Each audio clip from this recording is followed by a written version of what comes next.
ആകാശവാണി.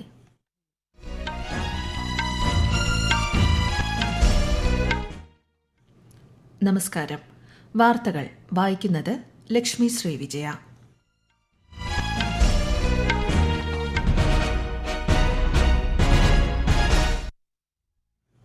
പ്രധാന വാർത്തകൾ. ഒരു ദിവസത്തെ കേരള സന്ദർശനത്തിനായി ഉപരാഷ്ട്രപതി CP രാധാകൃഷ്ണൻ നാളെ കോട്ടയത്തെത്തും. സാഹചര്യം ആവശ്യപ്പെടുകയാണെങ്കിൽ ഓപ്പറേഷൻ സിന്ദൂർ 2.0യ്ക്ക് ഇന്ത്യൻ സൈന്യം സജ്ജമാണെന്ന് കരസേനാ മേധാവി ജനറൽ ഉപേന്ദ്ര ദ്വിവേദി. പൊതുജനങ്ങൾക്ക് ഏതുവിധ പരാതികളും ലളിതമായി രജിസ്റ്റർ ചെയ്യാനായി തയ്യാറാക്കിയ സമാധാൻ ദീദി എന്ന നിർമ്മിത ബുദ്ധി വോയിസ് ചാറ്റ്ബോട്ട് കേന്ദ്രമന്ത്രി ജിതേന്ദ്ര സിംഗ് ഉദ്ഘാടനം ചെയ്തു. ഇന്ത്യയിലെ തെരഞ്ഞെടുപ്പുകൾ ഭരണഘടനാപരവും സുതാര്യവുമെന്ന് മുഖ്യ തെരഞ്ഞെടുപ്പ് commissioner.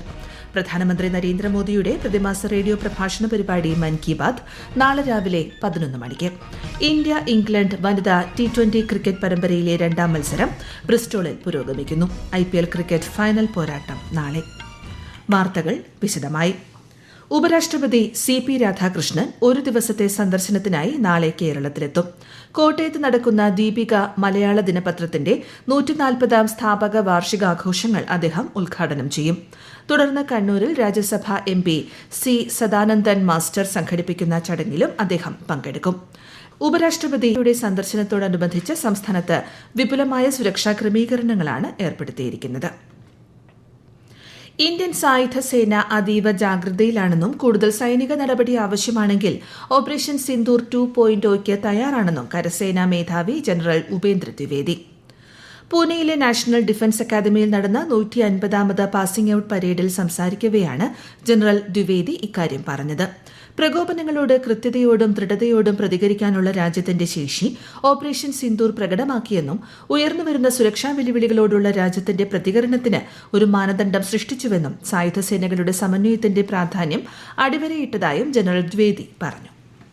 As far as Operation Sindoor is concerned, firstly, it is still continuing. There is temporary cessation of hostilities. So the Indian Army or all the three services are preparing well for Operation Sindoor 2.0 if it takes place. Presently, we are looking at enhancing our synergy within the three services. We are looking at equipping ourselves for the next warfare. As I have told you, the next warfare will not be limited to the land, maritime and air alone. The new entries, that is the space, cyber and cognitive warfare, will play a very important role.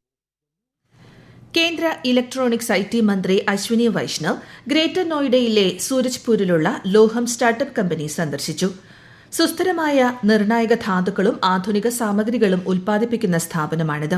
ആധുനിക സാങ്കേതിക വിദ്യകളിൽ സുപ്രധാനമായ lithium ബാറ്ററികളും permanent മാഗ്നറ്റുകളും ഇന്ത്യയിൽ തന്നെ നിർമ്മിക്കണമെന്നും അതിന് സാങ്കേതികവിദ്യ ഇവിടെ തന്നെ വികസിപ്പിക്കണമെന്നുമാണ് പ്രധാനമന്ത്രി നരേന്ദ്രമോദിയുടെ കാഴ്ചപ്പാടെന്ന് മന്ത്രി മാധ്യമങ്ങളോട് പറഞ്ഞു. 5 ദിവസത്തെ ഔദ്യോഗിക സന്ദർശനത്തിനായി ഇന്ത്യയിലെത്തിയ Myanmar president U Min Aung Hlaing ന്യൂഡൽഹിയിലെത്തി. ഡൽഹിയിലെത്തുന്നതിന് മുൻപ് ബീഹാറിലെ ഗയ സന്ദർശിച്ച അദ്ദേഹം മഹാബോധി ക്ഷേത്രത്തിൽ പ്രാർത്ഥന നടത്തി. തിങ്കളാഴ്ച പ്രധാനമന്ത്രി നരേന്ദ്രമോദിയുമായി നടത്തുന്ന കൂടിക്കാഴ്ചയിൽ ഇരു രാജ്യങ്ങളും തമ്മിലുള്ള ചരിത്രപരവും സാംസ്കാരികവുമായ ബന്ധം കൂടുതൽ ശക്തമാക്കുന്നതിനെക്കുറിച്ച് ഇരു നേതാക്കളും ചർച്ച നടത്തും. തുടർന്ന് ബിസിനസ് ഫോറത്തിലും പങ്കെടുക്കുന്ന അദ്ദേഹം ചൊവ്വാഴ്ച വ്യവസായ പ്രമുഖരുമായുള്ള കൂടിക്കാഴ്ചയ്ക്കായി മുംബൈയിലേക്ക് തിരിക്കും.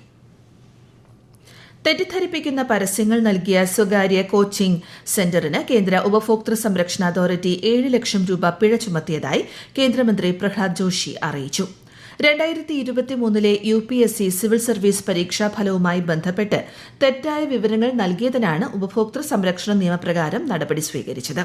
ഇതുവരെ വിവിധ കോച്ചിംഗ് സ്ഥാപനങ്ങളിൽ നിന്ന് 1,46 ലക്ഷത്തിലധികം രൂപ പിഴയായി ഈടാക്കിയിട്ടുണ്ടെന്നും കേന്ദ്രമന്ത്രി അറിയിച്ചു. പ്രധാനമന്ത്രി നരേന്ദ്രമോദി ആകാശവാണിയിലൂടെ ജനങ്ങളുമായി ആശയങ്ങൾ പങ്കുവയ്ക്കുന്ന പ്രതിമാസ റേഡിയോ പ്രഭാഷണ പരിപാടി മൻ കി ബാത് നാളെ രാവിലെ 11 മണിക്ക്. ആകാശവാണിയുടെയും ദൂരദർശന്റെയും എല്ലാ ശൃംഖലകളിലൂടെയും മൻ കി ബാത് തത്സമയം ലഭ്യമാകും. തുടർന്ന് പ്രാദേശിക ഭാഷകളിലെ പരിഭാഷയും ഉണ്ടാകും. പൊതുജനങ്ങൾക്ക് ലളിതമായി പരാതികൾ രജിസ്റ്റർ ചെയ്യാനായി സമാധാൻ ദീദി എന്ന നിർമ്മിത ബുദ്ധി വോയിസ് ചാറ്റ്ബോട്ട് കേന്ദ്രമന്ത്രി ജിതേന്ദ്ര സിംഗ് ഉദ്ഘാടനം ചെയ്തു.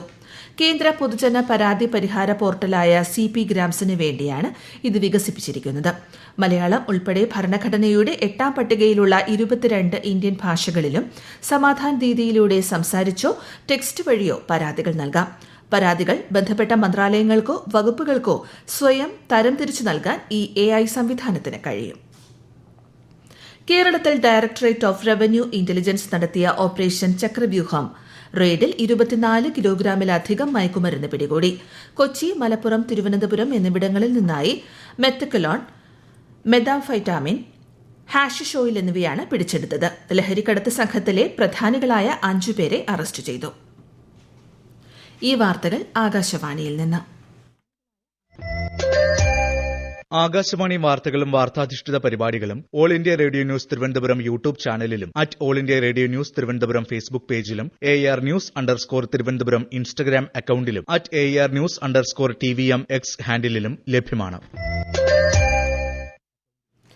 അപ്രതീക്ഷിത കാലാവസ്ഥാ വ്യതിയാനങ്ങളും ദുരന്ത സാധ്യതകളും കണക്കിലെടുത്ത് കാലവർഷത്തിന് മുന്നോടിയായുള്ള പ്രവൃത്തികൾ എല്ലാ വകുപ്പുകളും അടിയന്തരമായി പൂർത്തിയാക്കണമെന്ന് മുഖ്യമന്ത്രി VD സതീശൻ. കാലവർഷ മുന്നൊരുക്കങ്ങൾ വിലയിരുത്തുന്നതിനായി തിരുവനന്തപുരത്ത് ചേർന്ന ഉന്നതതല യോഗത്തിൽ സംസാരിക്കുകയായിരുന്നു അദ്ദേഹം. സംസ്ഥാന ദുരന്ത നിവാരണ അതോറിറ്റി പ്രസിദ്ധീകരിച്ച ഓറഞ്ച് ബുക്കിലെ നിർദ്ദേശങ്ങൾ എല്ലാ വകുപ്പുകളും കൃത്യമായി പാലിക്കണമെന്നും അദ്ദേഹം പറഞ്ഞു. കേരളത്തിൽ ഇടിമിന്നലോട് കൂടിയ ശക്തമായ മഴ തുടരുന്നു. ഇന്ന് തിരുവനന്തപുരം ജില്ലയിൽ കേന്ദ്ര കാലാവസ്ഥാ വകുപ്പ് ഓറഞ്ച് ജാഗ്രത പ്രഖ്യാപിച്ചു. 7 ജില്ലകളിലും ലക്ഷദ്വീപിലും മഞ്ഞ ജാഗ്രത നൽകിയിട്ടുണ്ട്. അടുത്ത 5 ദിവസങ്ങൾക്കുള്ളിൽ കേരളത്തിലെയും തമിഴ്നാട്ടിലെയും ചില ഭാഗങ്ങളിൽ തെക്കുപടിഞ്ഞാറൻ കാലവർഷം എത്തുന്നതിന് അനുകൂല സാഹചര്യമാണെന്ന് കാലാവസ്ഥാ കേന്ദ്രം അറിയിച്ചു. മോശം കാലാവസ്ഥ കണക്കിലെടുത്ത് കേരളം, ലക്ഷദ്വീപ് തീരങ്ങളിൽ മത്സ്യബന്ധനത്തിന് വിലക്കേർപ്പെടുത്തി.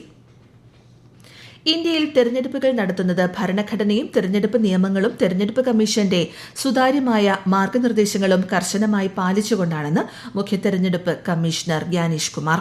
ന്യൂഡൽഹിയിൽ തെരഞ്ഞെടുപ്പ് കമ്മീഷനെ പ്രതിനിധീകരിക്കുന്ന അഭിഭാഷകരുടെ 2ാമത് ദേശീയ സമ്മേളനത്തെ അഭിസംബോധന ചെയ്യുകയായിരുന്നു അദ്ദേഹം. No right and no left. It's only law.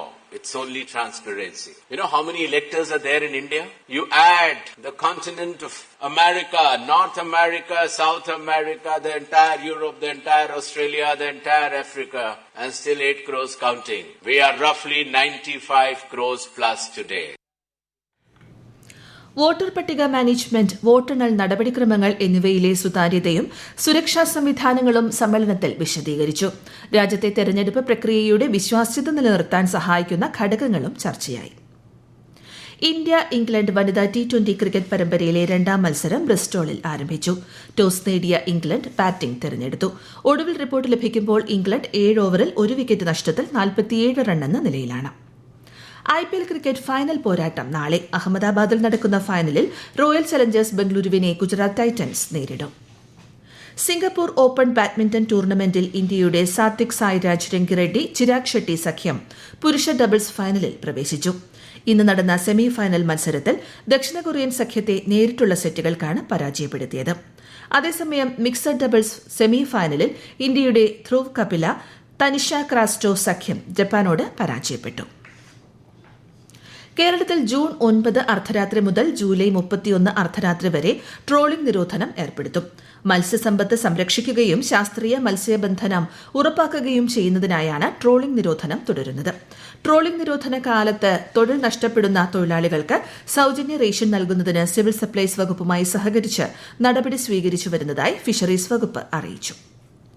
പ്രതിപക്ഷ നേതാവ് പിണറായി വിജയന്റെ തിരുവനന്തപുരത്തെ വീട്ടിൽ റെയ്ഡ് നടത്തി മടങ്ങിയ ED ഉദ്യോഗസ്ഥരെ ആക്രമിച്ച കേസിൽ 5 പ്രതികളുടെ ജാമ്യാപേക്ഷ കോടതി തള്ളി. തിരുവനന്തപുരം ജുഡീഷ്യൽ 1ാം ക്ലാസ് മജിസ്ട്രേറ്റ് കോടതിയുടേതാണ് ഉത്തരവ്. രാജ്യത്തെ പരുത്തി ഇറക്കുമതിക്കുള്ള കസ്റ്റംസ് നികുതി കേന്ദ്ര സർക്കാർ താൽക്കാലികമായി ഒഴിവാക്കി. അടുത്ത മാസം 1 മുതൽ ഒക്ടോബർ 31 വരെയാണ് ഇളവ് അനുവദിച്ചിരിക്കുന്നത്.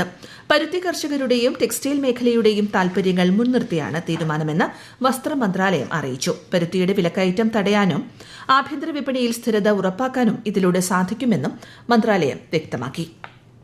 പ്രധാന വാർത്തകൾ വീണ്ടും. ഒരു ദിവസത്തെ കേരള സന്ദർശനത്തിനായി ഉപരാഷ്ട്രപതി CP രാധാകൃഷ്ണൻ നാളെ കോട്ടയത്തെത്തും. സാഹചര്യം ആവശ്യപ്പെടുകയാണെങ്കിൽ ഓപ്പറേഷൻ സിന്ദൂർ 2.0യ്ക്ക് ഇന്ത്യൻ സൈന്യം സജ്ജമാണെന്ന് കരസേനാ മേധാവി ജനറൽ ഉപേന്ദ്ര ദ്വിവേദി. പൊതുജനങ്ങൾക്ക് ഏതുവിധ പരാതികളും ലളിതമായി രജിസ്റ്റർ ചെയ്യാനായി തയ്യാറാക്കിയ സമാധാൻ ദീദി എന്ന നിർമ്മിത ബുദ്ധി വോയിസ് ചാറ്റ്ബോട്ട് കേന്ദ്രമന്ത്രി ജിതേന്ദ്ര സിംഗ് ഉദ്ഘാടനം ചെയ്തു. ഇന്ത്യയിലെ തെരഞ്ഞെടുപ്പുകൾ ഭരണഘടനാപരവും സുതാര്യവുമെന്ന് മുഖ്യ തെരഞ്ഞെടുപ്പ് കമ്മീഷണർ. പ്രധാനമന്ത്രി നരേന്ദ്രമോദിയുടെ പ്രതിമാസ റേഡിയോ പ്രഭാഷണ പരിപാടി മൻ കി ബാത് നാളെ രാവിലെ 11 മണിക്ക്. ഇന്ത്യ ഇംഗ്ലണ്ട് വനിതാ T20 ക്രിക്കറ്റ് പരമ്പരയിലെ രണ്ടാം മത്സരം ബ്രിസ്റ്റോളിൽ പുരോഗമിക്കുന്നു. IPL ക്രിക്കറ്റ് ഫൈനൽ പോരാട്ടം നാളെ. വാർത്തകൾ കഴിഞ്ഞു. അടുത്ത വാർത്താ പ്രക്ഷേപണം രാത്രി 8:35.